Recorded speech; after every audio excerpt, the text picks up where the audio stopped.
Today we're discussing the difference between saturated and unsaturated hydrocarbons. We're doing this because we need to be able to name and draw unsaturated hydrocarbons, and we want to be able to differentiate between alkanes, alkenes, and alkynes.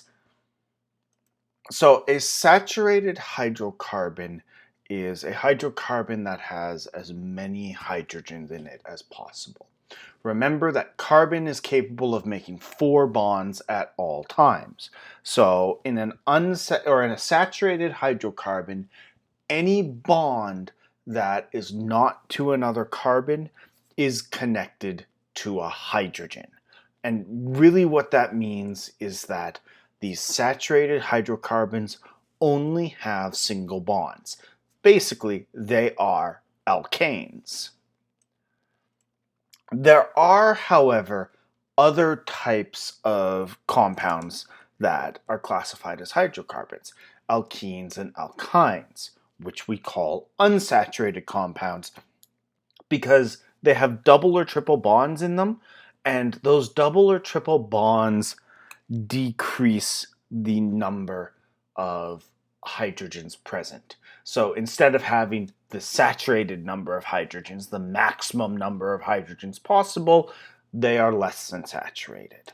Now, you'll often hear in relationship to unsaturated hydrocarbons the terms cis and trans. These refer to the shape of alkenes. We're not dealing with cis and trans in chemistry or in chemistry 30. We don't worry about that in grade 12. We just need to be able to recognize, is something an alkene or an alkyne? We do not need to worry about recognizing the cis and trans isomers.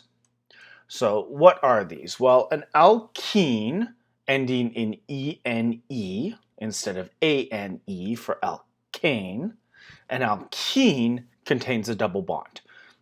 And when we name these compounds, the double bond is the most chemically relevant part of it. So we always prioritize the numbers so that we target the double bond with the lowest possible number. Now you'll also notice, of course, that the numbers are based off of which carbon number it is, but the double bond's actually connected to 2 carbons. So we always refer to it as starting with the first carbon. So if it's between carbon 1 and carbon 2, we would say it is an alkene at carbon 1. And that implies that it has to also be connected to the next carbon in line.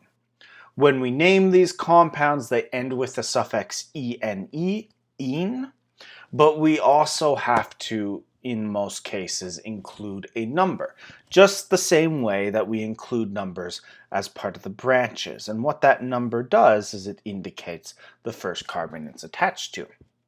As well, in this diagram, we can see that butene, or but2ene, has 2 different structural isomers for it, trans but2ene and cis but2ene.